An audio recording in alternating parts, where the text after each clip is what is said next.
कहीं वखरा खंगो जो बनाम के कोई की सेफ्टी की मिला मसिंग दो मोइन कहीं है में ज्वार हार में तमने कहीं जो है में कोई तो स्टेप्स खरा पिरम द्रा ज्वार हार को तमने कोई ने तो वो तो बता खरा पिरम मिको अदु तो का हेड मोंग कितंग माने तो उसने कितंग स्लाइडली कितंग चेंजेस हम खग लई गने बा ज्वार हार को तमने दे कोई के तो वे कोई से शेप को मुफम द चंग दोई ने बको को चेन में आब्रा लंपा का थोलो चेन में आब्रा यादे को पत्थर चेन लईदना अदुमाइन तौदना अखोई करिगुंबा सिगी हजिकी कंडीशन से करिनो हाइपेमता हाइरोन खंब्रेंग हजिकै दौरिगे लान अमा तौदोरे को पाकिस्तान का इंडिया का लान अमा हौग्रे को अदुना इफ करिगुंबा अखोई सिदसु बोम थादनी हाइरगदी मोइना मेदाम होरेन हाले थारके बको मखोन अमा थोलकनेबा मखोन अमा थारकनी नत्रगा announcement nama laurkane ba bom thadar kadore noi chekselo natraga karigumba danger khara laigadore na harakane ba harakpa matam sida ka dore akhoi se kuchen chen ba yade ko imung dagi chen thorak pa su yade ko adu he harakpa matam da moina siren ama khong kane ba khong ko tam sida khoi na tawda se karino ihan hana akhoi imung da mai thalamba mayam se loina mu that kane ba switch off taw kane ba khai ko tv tharamba oigera phone bo pai ba yade ko अदुगो switch टेक्टा नम थाना बसु यादे switch टेक्टा नम थाना बदुरा खोइना खंगदबवाने मनुंगदगी spark अमा थोएबा ग्यान ताइको अदुनो स्विच नम बसु यादे लेरमिबा मै थालमिबा मयाम द लोइनम मुथट पिरोये अदुगो पदारदो खुमजलोबो लोइम थोंग थोंनाव लोइ खुमजलनी इमुंगदा लैगनी इमुंगदगी मपाना चेंथोरपा यादेको अदुगो कइदौनी अखोइगी बेंच कुंबा डेस्क कुंबा नत्रगा अखोइदो होरेन सोइदबो मफम अमदा अखोइसे लोटलनेबा क्या ताई को अदुगो लोलो मतुंगदा खोइना के लोट पसे कइदौनी थुंनाव मखादा लोट पे याते को थुंनाव मखादा लोट पे याते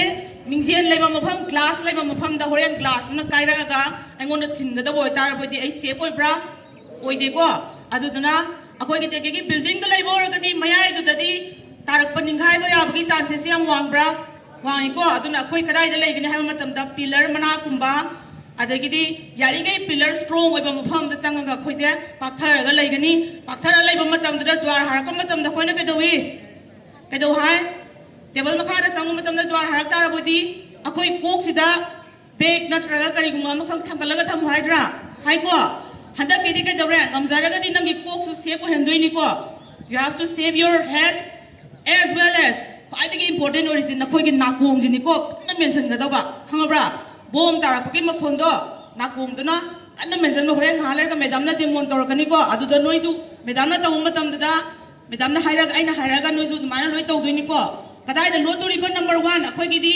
पिलर लेट्रगदी स्कूल दा तौरगदी कमाय तौनी खोंगे ना चेन की बया दे हेबनी को मैडम अदुगी साउंड दो थारके को खंगब्रा हाना कमाय खोंनेबा खंगे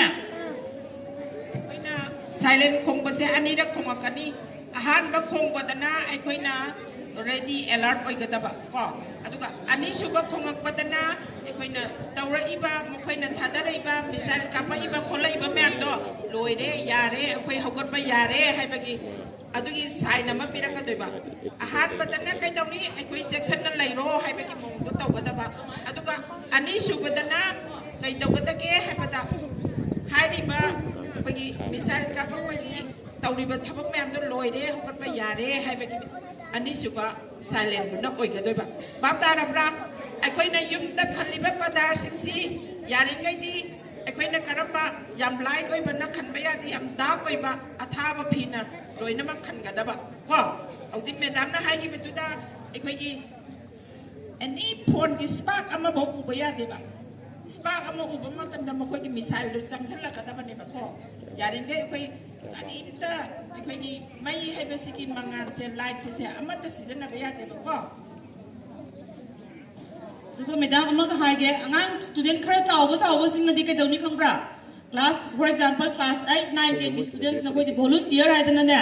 नोइदि लोड पे याव तब खरा वॉलंटियर थोलागा नु हैव टू मसाइगी अंगांग मसा सिंग जे खितंग नोइना गाइड पिबि दोइनी को सदा लोलो से अंगांग नि खंगतम न कपकदोइनेबा क्या दाब्रा हजिकी साइरेन जे को बोलने पाखतन कपदोइने को पाखत यादे को पाखत लो हाइबनते सेफ एरिया दा संगो हाइबनी वॉलंटियर सिंग दोना कइदौबनी अंगांग सिंग दो मफम चाव मफम दा थंबीगनी अखोइ सिदा ओजाजु टीचर्स वॉलंटियर नि को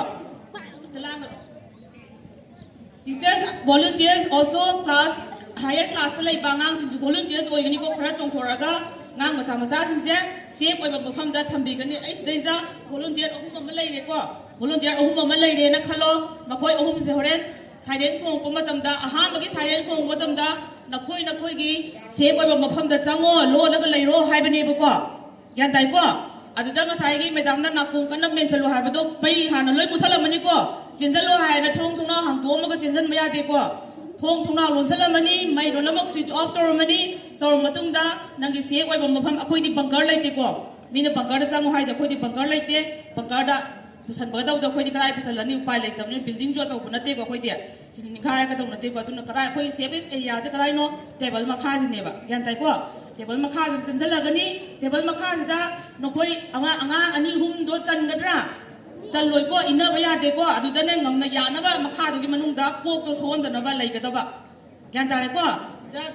students volunteer hum lai re me jam na su te mo to doi ni adu ga lastly ka to re sai kari ma volunteer oi ba na khoi na ko ngang student volunteer sing tu na ka do bani kari gum ba if sok pa yaw ra ga di ma khoi sing je first aid ki ta mak ta ya tu na first aid pi na ba ki ta mak ta ready da lai ga da bane ba ko first aid ki tu ngan ba training la ka ni adu na ma ni ko adu na ta ba volunteer sing na ta ko da ba se kari no angang macha sing je ma pa na chen thon da ba classroom da phasana lehen ba bench ma kha da phasana lehen ba langhan da ba law ba khong ba ya te ko tumin na lai ga ni law ba khong ba ya te adu ka ka dore pa khat pa su ya de kap pa su ya de ha loi gre ha ka ha ba ki siren do khong matung da second time amu khong pa da di there is no danger hai ne ba yan ta ko adu tari noi tholok pa ya ra ne ba second ki warning ki siren je khong ok tri bo di noi tholok pa ya de hai ni ko yan ta ko cycle thau ga lambi da le ram bo ga su kadai da no ma mapham se ko mapham da lambi da le ram ga su se mapham thi ra ga chang ga lai ga da ba yan ta ko akhoi gi misal se makhon yam na hau bani na akhoi gi nakong da adu gi ahau ba makhol do tar ga nakong da pang ba yaisal la ga nakong pan ba ahau ba makhong sin na akhoi nakong drum da yai ga di nakong gi drum si segai da na ta da bai du oi ga de ba adu na yari ma kai akhoi na nakong gi smai na paisan ga ni smai na paisan lo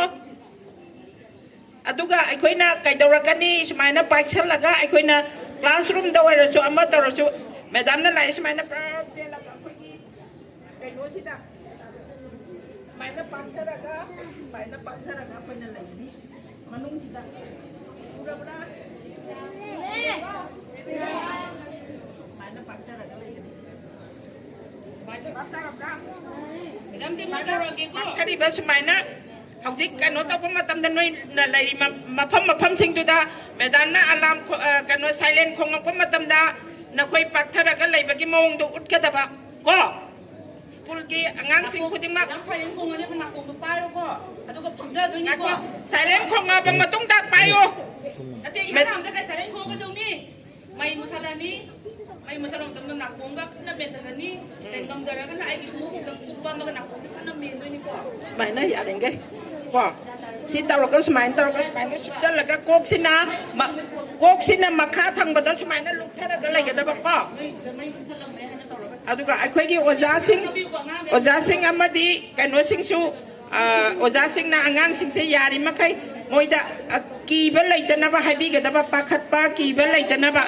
akhoi su lai ri sidi akhoi na noi gi da mak ta lai ri sidi haidana akhoi oja sing sina adagi volunteer oi ri ba senior satra sing sina moida takpi ga da ba i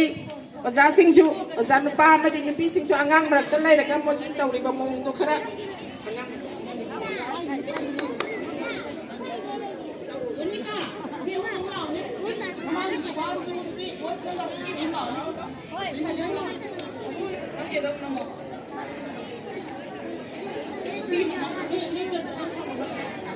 demo mà tàu cái núi demo nó tàu cái ní co, bên xài tàu rồi.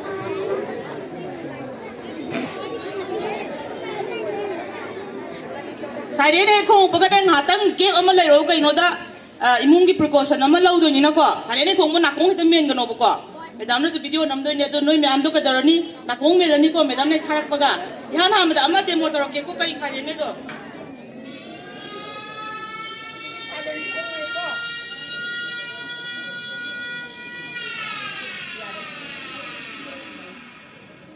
silent se khong pa matam da thoi na kai tau ni Now Rosalani, Padatin Salani, Tumosalani.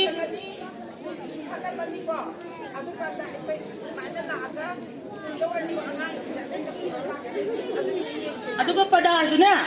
Padazumon has the Kohanaki Pazapa Pada transparent over the Yatiko. One has the black Matugumba Yarigi, at least Paragati black Matu on to high goes it said. Dark blue Gumba, black Gumba, Adiki purple Matu, her black over the Komangan, Puruk Tanaba, Adugumba, me later have do they come to never get Taiko. Aduduna, Radar change talk to on high back. Pakat Padi Pakat Prana.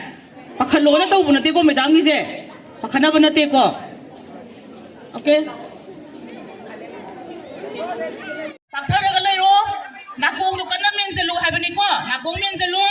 Kok to Paktaraga, Yarigi Cox is wholly the Nico, Paktaragalero, Nakong to Kanamen Selu have any car, Nakomen Selu, Kok to Paktaraga, Yarigi Cox is wholly the Nico.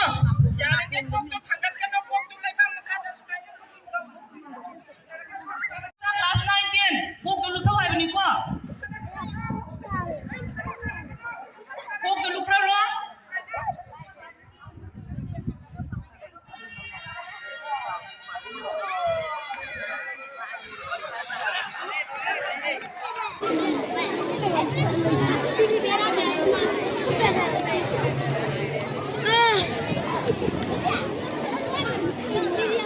Hello. China dai khang de Pakistan dai khang de plane ma la ga khoi Manipur sa dong dong thadar ka do bom na te ba yan dai ko moi di khang ma na te ba karai ta kari le ji khang dam na ha pe akhoi gi atya ma ta sada pai la ga le ne ba yan dai ko adu gi pai la ga le ba do akhoi Indian gi masai gi radar hai na airport ta so ma le da na ung ga dum le ba do khong bra aeroplane par pa ta adu gum ba radar sing detect tor ne smai to na foreign particle khara akhoi gi space ma ta sada pai la ga le re na ur ne ba adu ur kan da bom thadarak pa yabagi chingnabagi daw to ler kana silent je khong badoi neba natraga sigi mafam sida smai daw to bom thadarak tore hana khangbo oragadi noi ji sigi mafam da leira no na iba khwe taw bane ba lobla ka neba adugi matam da noi na kadawni noi gi sa na ba thang na ba adagi first aid kari kra khra pur la ba ready mu bag amra thamaga che na bi lai doi ni ko adugu ma kai gu nang haudragadi nang haudaba matam da ne ma sai silent khong toi je yan dai ko hai ba nangagadi noi je army laga gari na tung halaga to pham da se ko long pham da pu bane ba yan dar bra silent khong toi je akhoi gi mina ni ko moi ada Pakistan gi mina laga silent khong ko da bana te ko yan dar ko aduni yam thuna yam quick oina to da ba akhoi ai pm da section gi ge ai dress am da section gi ge ai adugi passport am da thi gi habe matam am da lai te ko khwaidigi important oi je kari no I life siniko aduna you are going to save your life nasana sabu save to mano huna jaga to aduna first priority yare ko yan da do yaru bra